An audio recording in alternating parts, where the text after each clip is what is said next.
जय माता दी। तो माँ दुर्गा का आशीर्वाद आप पर और आपके पूरे परिवार पर सदा सर्वदा बना रहे। प्रिय भक्तों, आज नवरात्रि का चौथा दिन है और नवरात्रि के चौथे दिन आज आप सुनेंगे दुर्गा सप्तशती का 5वां और छठा अध्याय। तो आइए भक्तों, पूरी श्रद्धा और भक्ति भाव से आज की कथा का श्रवण करते हैं। तो सबसे पहले दुर्गा सप्तशती का 5 और 6 अध्याय पढ़ेंगे। उसके बाद कवच, कीलक और अर्गला पाठ का श्रवण करेंगे, क्योंकि इनके बिना दुर्गा सप्तशती अधूरी है। तो चलिए शुरू करते हैं। जिनके कर कमलों में घंटा, सूल, हल, शंख, मूसल, चक्र और धनुष बाण है, जिनके शरीर की दीप्ति शारदीय चंद्र के समान सुंदर है, जो त्रैलोक की आराधभूता है, शुंभ निशुंभ आदि दैत्यों का संहार करने वाली हैं, उन गौरी देवी के शरीर से उत्पन्न महासरस्वती देवी का मैं निरंतर स्मरण करता हूँ। प्राचीन काल में शुंभ और निशुंभ नामक दानवों ने अपने बल के मत से चूर होकर इंद्र के हाथ से त्रैलोक का राज्य एवं यज्ञ भाग छीनकर अधिकृत कर लिया था।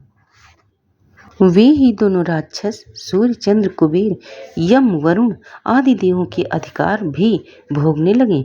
वायु और अग्नि का कार्य भी वे दोनों ही करने लगे। उन दोनों दानवों ने सभी देवों को पराजित, अपमानित तथा राज्योचित करके उन्हें स्वर्ग से बाहर खदेड़ दिया। उन दोनों बलशाली असुरों से अपमानित होकर देवताओं ने अपराजिता देवी का स्मरण किया। उन लोगों ने सोचा कि जगदम्बा ने हम लोगों को प्रसन्न होकर वर प्रदान किया था कि संकटापन्न स्थिति में तुम्हारे स्मरण से मैं तुम्हें संकट मुक्त करा दूंगी। ऐसा निश्चय करके देवता लोग गिरिराज हिमालय पर्वत पर जाकर भगवती विष्णु माया की स्तुति करने लगे। देवताओं ने कहा, देवी को नमस्कार है, महादेवी शिवा को हमारा सदैव नमस्कार है, प्रकृति एवं भद्रा को प्रणाम है, नियम पूर्वक जगदम्बा को हम लोग प्रणाम करते हैं, रौद्रा, नित्या, गौरी एवं धात्री को बारंबार नमस्कार है, ज्योत्सनामयी, चंद्र रूपिणी एवं सुख स्वरूपिणी देवी को सदैव नमस्कार है, शरण में आगतों की कल्याणकारिणी वृद्धि तथा एवं सिद्ध स्वरूपिणी देवी को हमारा बारंबार प्रणाम है, नेत्रज्ञ, राक्षसों की लक्ष्मी, राजाओं की लक्ष्मी तथा सर्वांगिणी स्वरूपा जगत जननी को हम प्रणाम करते हैं। दुर्गा संकट हारिणी, सर्वसारभूता, सर्वकारिणी, ख्याति, कृष्ण और धूम्रा देवी को मेरा सतत प्रणाम है। अत्यंत सौम्य, अत्यंत रौद्रा देवी को हम बारंबार प्रणाम करते हैं। जगत की आधारभूता कृति देवी को पुनः प्रणाम है। सब प्राणियों में विष्णु माया के नाम से कही जाने वाली देवी को मेरा सतत नमस्कार है। सभी प्राणियों में चेतना कहलाने वाली देवी को मेरा अभिवादन है। सभी जीवों में बुद्धि रूप से निवास करने वाली देवी को मेरा बारंबार प्रणाम है। सभी प्राणियों में निद्रा रूप में स्थित देवी को मेरा प्रणाम है। समस्त जीवों में क्षुधाग्नि रूप में विद्यमान देवी को मेरा प्रणाम है। सभी जीवों में छाया रूप में स्थित, सभी प्राणियों में शक्ति रूप में स्थित, सभी जीवों में तृष्णा रूप से स्थित, सभी जीवों में क्षमा रूप से विद्यमान देवी को मेरा पुनः पुनः प्रणाम है। अब की बात, जो देवी सभी जीवों में जाति रूप में स्थित हैं, लज्जा रूप में स्थित हैं तथा शांति रूप से स्थित हैं, उन देवी को मेरा बारंबार अभिवादन है। सभी प्राणियों में श्रद्धा रूप से तथा कांति रूप से स्थित देवी को मेरा नमस्कार है। जो सभी जीवों में लक्ष्मी रूप तथा व्रांति रूप में विद्यमान है, उन देवी को मेरा पुनः पुनः प्रणाम है। सभी जीवों में स्मृति रूप से वर्तमान देवी को मेरा बारंबार प्रणाम है। जिन देवी को सभी जीवों में दया तथा तुष्टि रूप से स्थित हैं, उन देवी को मेरा प्रणाम है। जो देवी सभी प्राणियों से मात्र तथा भ्रांति रूप से विद्यमान है, उन्हें मेरा बार बार नमस्कार है। जो देवी समस्त जीवों के इंद्रिय वर्ग की स्वामिनी तथा सभी प्राणियों में व्याप्त रहने वाली हैं, उन्हें मेरा नमस्कार है। जिन देवी की इस सृष्टि में चैतन्य रूप से व्याप्ति है, उन देवी को मेरा प्रणाम है। प्राचीन काल में अपनी इष्ट सिद्धि की पूर्ति होने से देवों ने जिनका स्तवन तथा देवों के राजा इंद्र ने बाहुकाल तक जिनका सेवन किया, वह कल्याणकारिणी ईश्वरी हमारा हित तथा मंगल करें तथा मेरी सभी आपदाओं का निवारण करें। जिन परमेश्वरी को हम सब देवगण दैत्यों द्वारा त्रस्त हो इस समय प्रणाम करते हैं तथा जो भक्तियुचित वाले पुरुषों के स्मरण करने से समस्त संकटों को तत्काल टाल देती हैं, वे जगदम्बा हमारे संकट को नष्ट करें। ऋषि बोले, हे राजन, देवताओं के इस स्तुति पाठ के समय गंगा स्नानार्थ वहाँ श्री पार्वती देवी आई हुई थी। उन सुंदर भ्रकुटी वाली भगवती पार्वती ने देवताओं से प्रश्न किया, आप लोग यहाँ किसकी स्तुति कर रहे हैं? तब उन्हीं के शरीर कोश से उत्पन्न हुई शिवा देवी ने कहा, युद्ध में निशुंभ दैत्य से पराजित तथा शुंभ से अपमानित होकर ये समस्त देवता मेरी ही स्तुति कर रहे हैं। पार्वती जी के शरीर कोश से अंबिका देवी की उत्पत्ति हुई थी, इसलिए वे इस त्रैलोक में कौशिकी नाम से संबोधित की जाती हैं। कौशिकी की उत्पत्ति के बाद पार्वती देवी का शरीर काले रंग में परिवर्तित हो गया। इत्यर्थ वे हिमालय पर रहने वाली कालिका देवी के नाम से प्रसिद्ध हुईं। इसके पश्चात वहाँ शुंभ निशुंभ के भृत्य चंड मुंड ने आकर परम मनोमुग्धधारी रूप वाली अंबिका देवी को देखा। देवी को देखकर वे शुंभ दानों के पास जाकर बोले, महाराज, मैंने हिमालय पर एक अत्यंत रूपवती स्त्री देखी है, जिसकी कांति से हिमालय उद्भासित हो रहा है। वैसा अनिंद रूप कभी किसी ने नहीं देखा होगा। ये असुराधिप, आप पता लगाइए कि वह कौन है और उसे ग्रहण कर लीजिए।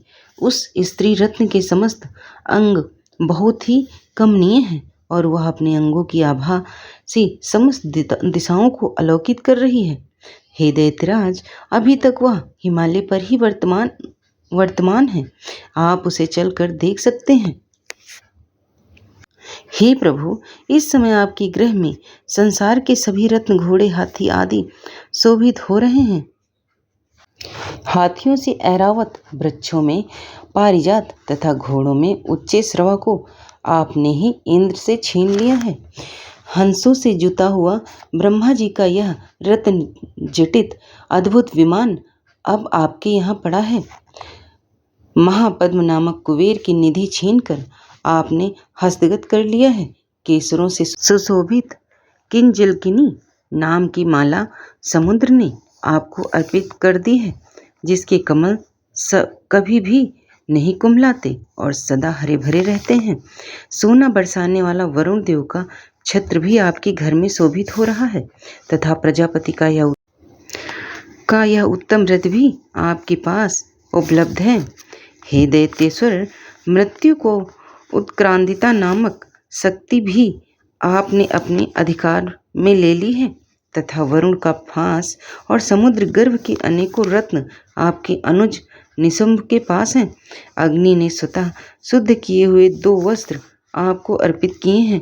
हे दैत्यराज, इस प्रकार आपने समस्त रत्नों का संग्रह कर लिया है, फिर वह स्त्रियों में रत्नमयी देवी को आपने क्यों छोड़ रखा है? इसे भी आप अपने अधिकार में कर लीजिए। ऋषि ने कहा, चंडमुंड के मुख से ऐसी बात सुनकर शुंभ ने अपने महादैत्य सुग्रीव को दूत बनाकर देवी के पास संदेश कहलाने के लिए भेजा। उस दैत्य से शुंभ ने कहा कि तुम उसे बातों में बहलाकर मेरे पास अति शीघ्र लाने का प्रयत्न करना। वह दूत पर्वत के उस मनोरम भाग में गया जहाँ देवी विराजमान थी। उस दैत्य ने मधुर वाणी में कहना प्रारंभ किया, दूत ने कहा, हे देवी, इस समय दैत्यराज शुंभ ही इस त्रिभुवन के एकमात्र स्वामी हैं। मैं उनका दूत बनकर उनकी आज्ञा से तुम्हारे पास आया हूँ। उनकी आज्ञा का पालन देवता लोग सदैव निर्विरोध से करते आए हैं। कोई भी उनकी आज्ञा टालने का दुस्साहस नहीं कर सकता है। उन्होंने समस्त देवों पर विजय प्राप्त की है और तुम्हारे लिए जो संदेश दिया है उसे दत्तचित्त होकर सुनो। समस्त विश्व मेरे अधीनस्थ है। देवता भी हमारी आज्ञा का पालन करते हैं। संपूर्ण यज्ञांशों को मैं ही भिन्न भिन्न रूपों से ग्रहण करता हूँ।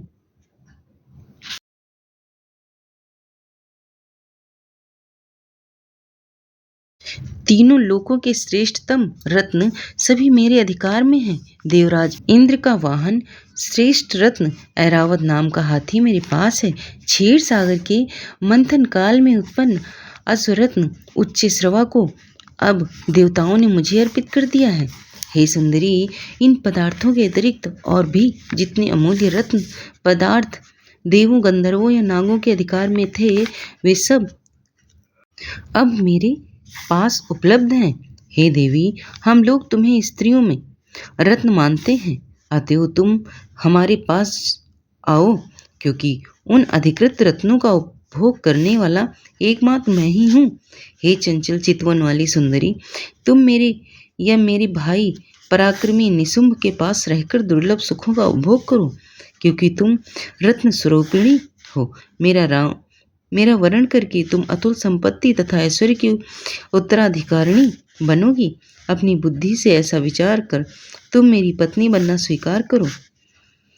दूत के मुख से ऐसी उक्ति सुनकर कल्याणमयी भगवती जगदम्बिका दुर्गा मन में गंभीर भाव से मुस्कुराते हुए उस दूत से कहने लगी। देवी ने उस दूत को संबोधित करते हुए कहा, हे दूत, तुमने जो बात कही है वह बिल्कुल सत्य है। इसमें कुछ भी मिथ्या नहीं है। शुंभ तीनों लोकों का इस समय स्वामी और उसका भाई निशुंभ भी उसी के सदृश पराक्रमशील है। पर किंतु इस विषय में मैंने पहले जो प्रतिज्ञा ठान ली उसे मैं किस प्रकार तोड़ सकता हूँ। मैंने अपनी अल्पज्ञता के कारण जो प्रतिज्ञा करी है उसे तुम्हें सुनाती हूँ। मेरी प्रतिज्ञा है कि मैं जो भी प्राणी मुझे समर में पराजित करेगा, जो मेरे अभिमान का खंडन करेगा तथा जो मेरे ही समान पराक्रमी तथा साहसी होगा, वही मेरा स्वामी बन सकेगा। इसलिए महादैत्य शुंभ या निशुंभ स्वयं ही जब यहाँ आकर मुझे पराजित कर दें तो मेरे विवाह उनसे हो सकता है। इसमें विलंब करना उचित नहीं है। तब देवी से दूत ने कहा, हे देवी, तुम मेरे सामने ऐसी अभिमानपूर्ण बातें ना करो। इस ब्रह्मांड में ऐसा कौन है जो शुंभ निशुंभ के सामने खड़ा होने का साहस करे। अब निम्न कोटि के दैत्यों के सामने भी सारे देवता मिलकर युद्ध में पार नहीं पा सकते हैं। फिर तुम अकेली स्त्री होकर क्या कर सकती हो। जिन शुंभ आदि पराक्रमी दैत्यों के आगे इंद्रादि देवता भी भय के कारण युद्ध विमुख हो गए, उनके सामने तुम अकेली स्त्री होकर कैसे जा सकती हो। अतएव तुम मेरा ही कहना मानकर शुंभ निशुंभ के पास चलो। ऐसा करने से तुम्हारी महत्ता की रक्षा होगी। अन्यथा जब वे तुम्हारे केस पकड़कर बलपूर्वक घसीटते हुए ले जाएंगे तब तुम्हें अपनी मर्यादा खो देनी पड़ेगी। दूत की बात सुनकर देवी ने उत्तर दिया, तुम्हारा कहना उचित ही है। शुंभ निशुंभ निसंदेह बलवान और पराक्रमी दैत्य हैं, किंतु मैं क्या करूं। मैंने पहले बिना सोचे समझे ही ऐसी प्रतिज्ञा कर ली, तो उसे भंग कैसे करूं। अतएव अब वापस लौट जाओ और अपने स्वामी से मेरी कही हुई बातें आदर पूर्वक समझा कर कहो। उसके बाद वे जैसा उचित समझेंगे वैसा करेंगे। और इस प्रकार से देवी सप्तशती का 5वां अध्याय समाप्त होता है। और अब हम छठे अध्याय की कथा का श्रवण करेंगे। मैं सर्वज्ञेश्वर भैरव के अंक की निवासिनी परम श्रेष्ठ पद्मावती देवी की आराधना करता हूँ। वे देवी नागराज के आसन पर आसीन हैं। नागों के फणों से शोभित होने वाली मणि मात्र से उनका शरीर भासित हो रहा है। उनकी अंगों में दीप्ति सूर्य के समान है और तीनों नेत्र उनके सौंदर्य का वर्धन कर रहे हैं। उनके हाथों में माला कुंभ कपास और कमल की तथा उसके मस्तक से में अर्ध चंद्राकार मुकुट शोभायमान हो रहा है। ऋषि कहने लगे, देवी के मुख से ऐसी बात सुनकर दूत को बहुत ही आश्चर्य हुआ और उसने दैत्यराज के पास जाकर विस्तार पूर्वक समाचार कहा। दूत से ऐसा उत्तर सुनकर वह दैत्यराज अत्यंत क्रोधित हो उठा और अपने सेनानायक धूम्रलोचन से कहा, धूम्रलोचन, तुम शीघ्र ही अपनी सेना के साथ जाकर उस दुष्टा स्त्री का केस बलपूर्वक खींचते हुए यहाँ उठा लाओ। उसका रक्षक यदि यहाँ गंधर्व देवता आदि कोई भी हो तो तुम उसे अवश्य ही मार डालना। तब ऋषि ने कहा, शुंभ का आदेश पाकर वह धूम्रलोचन अपनी 60,000 सेना के साथ वहां से तुरंत वहां पहुंचकर उसने हिमालय पर निवास करने वाली देवी को देखा और ललकार कर आदेश भरे सुर में कहा, अरे तू मेरे स्वामी शुंभ निशुंभ के पास चल। यदि इस समय तू स्वेच्छा से मेरे साथ नहीं चलेगी तो मैं तेरे केस पकड़कर घसीटते हुए जबरन तुम्हें ले चलूंगा। तब देवी ने उससे कहा, तुम दैत्यराज के आदेश से आए हो और तुम स्वयं भी बलवान हो तथा तुम्हारे साथ इस समय विशाल वाहिनी भी है। ऐसी अवस्था में यदि तुम मुझे बलात् भी ले चलोगे तो मैं तुम्हारा क्या बिगाड़ सकूंगी। किसी ने कहा, देवी के उत्तर से धूम्रलोचन उनकी ओर दौड़ पड़ा। तब देवी अंबिका ने हुम शब्द का उच्चारण करके उसे भस्मीभूत कर डाला। तत्पश्चात क्रुद्ध हुई उस विशाल सेना ने देवी पर आक्रमण कर दिया। फिर अंबिका और राक्षसी सेनाओं में तीक्ष्ण बाणों, शक्तियों तथा फरसों का युद्ध आरंभ हो गया। इतने में ही देवी का वाहन सिंह भी क्रोध से गर्जन करके अपनी गर्दन के बालों को हिलाता हुआ असुरों की सेना में कूद पड़ा। उस सिंह ने कुछ राक्षसों को पंजों से खरोंचा और कितनों को अपने जबड़ों से विदीर्ण करके और कितनों को धराशायी करके ओष्ठ की दाढ़ों का प्रहार करके मार डाला। कितने दानवों का उस सिंह ने अपने नाखूनों से पेट फाड़ दिया। कितनों का सिर थप्पड़ मार मार कर धड़ से अलग कर दिया। कितनों की भुजाएं और मस्तक उसने काट खाए और अपनी गर्दन के बाल हिलाते हुए कितनों के ही पेट चीर कर उसने रक्तपान कर डाला। अत्यंत क्रोधित देवी के उस वाहन महाबली सिंह ने क्षण मात्र में ही सारी दानवों से नकांत कर दिया। शुंभ राक्षस को जब वह समाचार मिला कि युद्ध में धूम्रलोचन मारा गया और उसकी सेना सिंह के द्वारा नष्ट हो गई, तब वह अत्यंत कुपित हुआ। क्रोध में आकर उसने अधरोष्ट कंपित हो उठे। उसने चंडमुंड नामक 2 महाबली दैत्यों को आदेश दिया, हे चंडमुंड, तुम लोग अपनी विशाल सेना लेकर जाओ और उस देवी को घसीट कर हथौड़ों से बांध कर पकड़ लाओ। यदि इस प्रकार उसका आना कठिन हो तो उस पर समस्त दानवी सेना के शास्त्रों का प्रहार करके वहीं पर वध कर दो। इस प्रकार मार्कंडेय पुराण के सावर्णिक मनवंतर कथा के अंतर्गत देवी महात्म्य में वर्णित सेनापति शुंभ निशुंभ एवं धूम्राचल वध नामक 6वां अध्याय समाप्त हो गया। पढ़ेंगे कवच। मार्कंडेय जी ने कहा, हे पितामह, जो साधन संसार में अत्यंत गोपनीय है, जिससे मनुष्य मात्र की रक्षा होती है तथा आपने अब तक जिसे किसी से भी प्रकट नहीं किया, वह साधन मुझे बताइए। ब्रह्मा जी ने कहा, ये ऋषि श्रेष्ठ, संपूर्ण प्राणियों का कल्याण करने वाला देवी का कवच रक्षा के लिए पहने जाने वाले विशेष प्रकार के पहनावे को कवच कहते हैं। इसी तरह यह स्रोत भी है। इसके पाठ से साधक सर्वथा सुरक्षित रहता है, अत्यंत गोपनीय है। हे महामुनि, उसे सुनिए। हे मुनि, दुर्गा की 9 शक्तियां हैं। पहली शक्ति का नाम शैलपुत्री हिमालय कन्या पार्वती है। दूसरी शक्ति का नाम ब्रह्मचारिणी, परम ब्रह्मा परमात्मा को साक्षात कराने वाली। तीसरी शक्ति चंद्रघंटा चंद्रमा, जिसकी कांति में हो। चौथी शक्ति कोषपांडा, सारा संसार जिनके उदर में निवास करता हो। पांचवी शक्ति स्कंद, माता कार्तिकेय की जननी। छठी शक्ति कात्यायनी, महर्षि कात्यायन के अप्रतिम तेज से उत्पन्न होने वाली। सातवीं शक्ति कालरात्रि समस्त सृष्टि का संहार करने वाली तथा आठवीं शक्ति महागौरी, शिव के महाकाली कहने पर क्रोध से जिन्होंने तपस्या कर ब्रह्मदेव से गौण वर्ण प्रदान प्राप्त किया। नवी शक्ति सिद्धिदात्री, समस्त जगत को अणिमा लघिमा प्राप्ति काम्या महिमा सिद्ध सिद्ध कामावसहिता गरिमाइन 8 रूपों में प्रसिद्ध देने वाले हैं।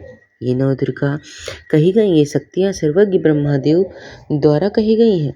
जो मनुष्य अग्नि में जल रहा हो, युद्ध भूमि में शत्रुओं से घिर गया हो तथा अत्यंत कठिन विपत्ति में फंस गया हो, यदि भगवती दुर्गा के शरण का आश्रय ले ले तो उसका कभी युद्ध या संकट में कोई कुछ बिगाड़ नहीं सकता, उसे कोई विपत्ति घेर नहीं सकती और न उसे कोई शोक दुख या भय की प्राप्ति हो सकती है। जो लोग भक्ति पूर्वक भगवती का स्मरण करते उनका अभ्युदय होता रहता है। भगवती, जो लोग तुम्हारा स्मरण करते हैं निश्चय ही तुम उनकी रक्षा करती हो।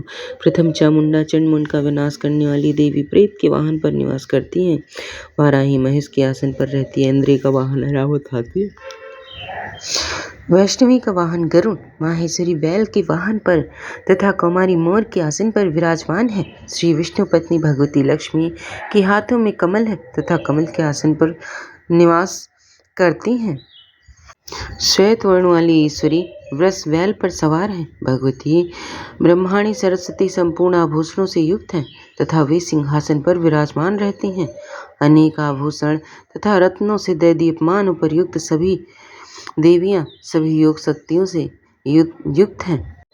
इनके अतिरिक्त और भी देवियां हैं जो दैत्यों के विनाश के लिए तथा भक्तजनों की रक्षा के लिए क्रोध युक्त होकर रथ में सवार रहती हैं तथा इनके हाथ में शंख चक्र गदा शक्ति हल मुसल खटक की तोमर फरसू फरसा फास शत्रुओं को बांधने वाला विशेष प्रकार का शस्त्र है। भाला त्रिशूल तथा उत्तम सांग धनुष आदि अस्त्र शस्त्र विराजमान है। देवताओं की रक्षा करना ही एकमात्र उनके अस्त्र शस्त्र धारण का उद्देश्य है। महाभय का विनाश करने वाली महान बल घोर पराक्रम तथा महान उत्साह से सुसंपन्न ही महारुद्र की शक्ति तुम्हें नमस्कार है। महान उत्साह के साथ सुसंपन्न महारुद्र की शक्ति तुम्हें नमस्कार है। शत्रुओं का भय बढ़ाने वाली देवी, तुम मेरी रक्षा करो। दुर्धर्ष देश के कारण मैं तुम्हारी ओर देख भी नहीं सकता। ऐन्द्रिय शक्ति, पूर्व दिशा में मेरी रक्षा करो तथा अग्नि देवता की अग्नेय शक्ति अग्निकोण में हमारी रक्षा करो। वाराही शक्ति, दक्षिण दिशा में खड़ग धारणी नेत्रज्ञ कोण में वाराही शक्ति, पश्चिम दिशा में तथा मृग के ऊपर सवार रहने वाली शक्ति वायव्य कोण में हमारी रक्षा करो। भगवान कार्तिकेय की शक्ति कौमारी, उत्तर दिशा में शूल धारण करने वाली ईश्वरी शक्ति ईशान कोण में 12वीं ऊपर तथा वैष्णवी शक्ति नीचे हमारी रक्षा करें। इसी प्रकार 100 के ऊपर विराजमान चामुंडा देवी 10 दिशाओं में हमारी रक्षा करें। आगे जया, पीछे विजया हमारी रक्षा करें। बाएं भाग में जिता, दाहिने भाग में अपराजिता, शिखा में उद्योतनी तथा सिर में उमा नियम पूर्वक हमारी रक्षा करें। ललाट में मालाधारी, दोनों भ्रू में यशस्विनी, भ्रू के मध्य में त्रिनेत्रा तथा नासिका में यमघंटा हमारी रक्षा करें। दोनों नेत्रों के बीच में सांखिनी, दोनों कानों के मध्य में द्वारवासिनी, कपोलों के में कलिका, वर्ण के मूल भाग में सांकरी हमारी रक्षा करें। नासिका के बीच सुगंधा, होष्ठ में चर्चिका, उधर अधर में अमृत कला तथा जीवा में सरस्वती हमारी रक्षा। कौमारी, दांतों की चंडिका, कंठ प्रदेश की चित्रघंटा, गले की तथा महामाया तालु की रक्षा करें। कामाक्षी, ठोड़ी की, सर्वमंगला, वाणी की, भद्रकाली की, ग्रीवा की तथा धनुष को धारण करने वाली देवी रीढ़ प्रदेश की रक्षा करें। कंठ के बाहर नीलग्रीवा और कंठ के नली में नलकूबरी, दोनों कंधों की खड़गिनी तथा वज्र को धारण करने वाली देवी दोनों बाहों की रक्षा करें। दोनों हाथों में दंड को धारण करने वाली दंडिनी तथा अंबिका अंगुलियों में रक्षा करें। शूलेश्वरी नखों की तथा कुलेश्वरी कुछ प्रदेश में स्थित होकर हमारी रक्षा करें। महादेवी दोनों स्तनों की शोक को नाश करने वाली शोक नाशिनी मन की रक्षा करें। ललिता देवी हृदय में तथा त्रिशूल धारणी उदर प्रदेश में स्थित होकर हमारी रक्षा करें। नाभि में कामिनी तथा गुहा भाग में गुहेश्वरी हमारी रक्षा करें। कामिका तथा पूतना लिंकी तथा महेश वाहिनी गुदा में हमारी रक्षा करें। भगवती कटी प्रदेश में तथा विंध्यवासिनी घुटनों की रक्षा करें। संपूर्ण कामनाओं को प्रदान करने वाली महाबला जंघा की रक्षा करें। नरसिंही दोनों पैरों की घुटियों की तेजस्वी देवी, दोनों पैरों के पिछले भाग की श्री देवी, पैर की उंगलियों की तथा तलवासिनी पैर के निचले भाग तालुओं की रक्षा करें। दृष्टा कराली अपनी दाढ़ों के कारण भयंकर दिखाई देने वाली नखों की केसनी देवी, केसों की कुबेर की शक्ति रोमवली के छिद्रों में तथा वागीश्वरी त्वचा शरीर के ऊपरी भाग की चमड़ी में हमारी रक्षा करें। काल रात्रि आंतों की तथा मुक्टेश्वरी पित्त की रक्षा करें। पद्मावती मूलाधार में स्थित सहस्त्र में कमंड चूड़ामणि, कफ में ज्वालामुखी, नख राशि में उत्तर तेज की तथा अभेदा जिसका किसी सत्र में भेदन न हो, सभी संधियों जोड़ों में हमारी रक्षा करें। शुक्र की छन्नेसरी छाया की धर्म को धारण करने वाली देवी हमारे अहंकार मन बुद्धि की रक्षा करें। वज्रहस्ता वज्र को धारण करने वाली प्राणपान व्यान उदान तथा समान वायु की कल्याण से सुशोभित होने वाली कल्याण शोभना हमारे प्राणों की रक्षा करें। रस रूप गंध शब्द तथा स्पर्श रूप विषयों का अनुभव करते समय योगिनी तथा हमारे सत्व रस एवं तमोगुण की रक्षा नारायणी देवी करें। वाराही आयु की वैष्णवी धर्म की चिकनी चक्र को धारण करने वाली इस कीर्ति लक्ष्मी धन विद्या की रक्षा करें। इंद्राणी तुम मेरे कुल की तथा हे चंडिके तुम हमारे पशुओं की रक्षा करो। महालक्ष्मी पुत्रों की तथा भैरवी देवी हमारी स्त्री की रक्षा करें। सुपथ प्रशस्त मार्ग पे चलने वाली हमारी पथ की क्षेम करी कल्याण करने वाली देव मार्ग की रक्षा करे। राज दरबार महालक्ष्मी तथा सब ओर व्याप्त रहने वाली विजय अभयों से हमारी रक्षा करें। हे देवी इस कवच में जिस स्थान की रक्षा नहीं कही गई उस आरक्षित स्थान में तुम्हारी शक्ति पाप को नाश करने वाली जयंती देवी दुर्गा हमारी रक्षा करें। यदि मनुष्य अपना कल्याण चाहे तो एक कवच के पाठ के बिना पग भी आगे यात्रा न करे, क्योंकि कवच का पाठ करने वाला मनुष्य जिस स्थान पर जाता है उसे वहाँ धन और लाभ की और संपूर्ण कामना में विजय की प्राप्ति होती। वह पुरुष जिस अभीष्ट वस्तु को पाना चाहता है वह वस्तु उसे निश्चय ही प्राप्त होती है। कवच का पाठ करने वाला मनुष्य इस पृथ्वी पर अतुल्य ऐश्वर्य प्राप्त करता है, किसी से डरता नहीं और युद्ध में उसे कोई हरा भी नहीं सकता और तीनों लोकों में उसकी पूजा होती है। देवी का कवच देवताओं के लिए भी दुर्लभ है। जो लोग तीनों संध्याओं में श्रद्धापूर्वक इस कवच का पाठ करते हैं उन्हें दैवीय कला की प्राप्ति होती। तीनों लोकों में उन्हें कोई जीत नहीं सकता। उस समय उस पुरुष की अपमृत्यु अकाल मृत्यु नहीं होती, वह 100 से अधिक वर्षों तक जीवित रहता है। इस कवच का पाठ करने से लुतासिर में होने वाला खाज का रोग, मकड़ी, विस्फोटक, चेचक आदि सभी रोगों नष्ट हो जाते हैं। सुर विष, कनीर, भांग, अफीम में रहने वाला जंगम विष, सांप, बिच्छू आदि से उत्पन्न कृत्रिम विष, अफीम, तेल आदि के संयोग से उत्पन्न से ये सभी प्रकार के विष नष्ट हो जाते हैं। मारण, मोहन तथा उच्चाटन आदि सभी प्रकार के किए गए अभिचार मंत्र तथा पृथ्वी तथा आकाश में क्षण करने वाले ग्राम देवता जल में उत्पन्न होने वाले तथा उपदेश से सिद्ध होने वाले क्षुद्र देवता आदि कवच के पाठ करने वाले मनुष्य को देखते ही विनष्ट हो जाते हैं। जन्म के साथ उत्पन्न होने वाले ग्राम देवता, कुलक्रम से उत्पन्न होने वाले कुल देवता, कंठमाला, डाकनी, शाकनी, अंतरिक्ष में विचरण करने वाली अत्यंत भयानक बलवान डाकनियां, ग्रह भूत, पिशाच, यक्ष, गंधर्व, राक्षस, ब्रह्म राक्षस, वेताल, कूष्मांडा तथा भयानक भैरव आदि सभी अनिष्ट करने वाले जीव जिस कवच का पाठ करने वाले पुरुष को देखते ही विनष्ट हो जाते हैं। कवचधारी पुरुष का राजा के द्वारा सम्मान की प्राप्ति होती है। कवच मनुष्य के तेज की वृद्धि करने वाला है। कवच का पाठ करने वाला पुरुष इस पृथ्वी को अपनी कीर्ति से सुशोभित करता है और अपनी कीर्ति के साथ वह नित्य अभ्युदय को प्राप्त करता है। जो कवच का पाठ कर सप्तशती का पाठ करता है उसके पुत्र पौत्र आदि संतत पृथ्वी पर तब तक विद्यमान रहते हैं जब तक पहाड़ वन कानन से युक्त वह पृथ्वी टिकी हुई है। जो मनुष्य कवच का पाठ करते हैं वो वह मनुष्य मरने के बाद महामाया की कृपा से देवताओं के लिए जो अत्यंत दुर्लभ स्थान है उसे प्राप्त कर लेते हैं और उत्तम रूप प्राप्त कर शिव जी के साथ आनंदपूर्वक निवास करते हैं। इस तरह से कवच का पाठ समाप्त होता है। और अब पढ़ेंगे अर्गला स्रोत। मार्कंडे जी ने कहा, जिस जगदम्बिका के नाम जयंती सबकी अपेक्षा अत्यधिक उत्कर्ष वाली मंगला काली, भद्रकाली, कपालिनी, कुंडमाला को धारण करने वाली, दुर्गा, क्षमा शिवा धात्री, सबको धारण करने वाली, स्वाहा यज्ञों को स्वीकार कर देवताओं को पोषण करने वाली तथा सुधा पितरों की श्राद्ध तर्पणादि को स्वीकार कर भोजन करने वाली, पोषण करने वाली उस भगवती को हम नमस्कार करते हैं। ये चामुंडे चंडमुंड का विनाश करने वाली तुम्हारी जय हो। प्राणियों का संताप करने वाली हे देवी तुम्हारी जय हो। सब में व्याप्त रहने वाली हे देवी तुम्हारी जय हो। संहार रूप में संसार का विनाश करने वाली हे कालरात्रि तुम्हारी जय हो। मंधु तथा कैटप का विदारण करने वाली एवं ब्रह्मदेव को वरदान देने वाली हे देवी तुम्हारी जय हो। ये भगवती तुम मुझे रूप दो, जय दो, यश दो तथा हमारे शत्रुओं का विनाश करो। महिषासुर का विनाश कर भक्तों को सुख देने वाली हे देवी तुम्हें नमस्कार है। तुम मुझे रूप दो, जय दो, यश दो तथा हमारे शत्रुओं का विनाश करो। रक्त बीज का वध करने वाली तथा चंडमुंड को विनाश करने वाली हे देवी तुम मुझे रूप दो, जय दो, यश दो तथा हमारे शत्रुओं का विनाश करो। सुम्भ अनुसुम तथा धूमराज का मर्दन करने वाली हे देवी तुम मुझे रूप दो, जय दो, यश दो तथा हमारे शत्रुओं का विनाश करो। वंदनीय चरणों वाली संपूर्ण सौभाग्य को प्रदान करने वाली हे देवी तुम मुझे रूप दो, जय दो, यश दो, मेरे शत्रुओं का विनाश करो। अचिंत रूप तथा अचित्त चरित्र वाली संपूर्ण शत्रुओं का विनाश करने वाली हे देवी तुम मुझे रूप दो, जय दो, यश दो तथा मेरे शत्रुओं का विनाश करो।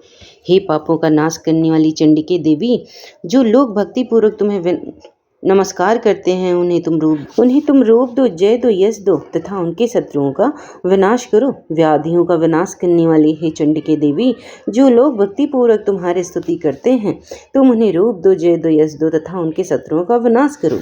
हे चंडिके, जो लोग भक्ति पूर्वक तुम्हारी पूजा करते हैं तुम उन्हें रूप दो, जय दो, यश दो तथा उनके शत्रुओं का विनाश करो। हे भगवती दुर्गे, तुम मुझे सौभाग्य तथा आरोग्य दो, मुझे अत्यंत सुख प्रदान करो और मुझे रूप दो, जय दो, यश दो तथा हमारे शत्रुओं का विनाश करो। हे देवी, मेरे शत्रुओं का नाश करो, मुझे बल दो, यश दो और मुझे रूप दो तथा मेरे शत्रुओं का संहार करो। हे देवी, मेरा कल्याण करो, मुझे विपुल संपत्ति दो, मुझे रूप दो, जय दो, यश दो तथा हमारे शत्रुओं का विनाश करो। हे भगवती, देवताओं तथा असुरों के शिरोरत्न के नमस्कार से तुम्हारे चरण घिसते रहते हैं। अतः हे अंबिके, तुम मुझे रूप दो, जय दो, यश दो तथा हमारे शत्रुओं का विनाश करो। हे भगवती, तुम अपने भक्तों को विद्वान, यशस्वी तथा लक्ष्मीवान बनाओ। तुम मुझे रूप दो, जय दो, यश दो तथा हमारे शत्रुओं का विनाश करो। बड़े बड़े उद्दत दैत्यों के घमंड को चूर करने वाली हे चंडिके, मुझे शरणागत को तुम रूप दो, जो जय दो, यश दो तथा हमारे शत्रुओं का विनाश करो।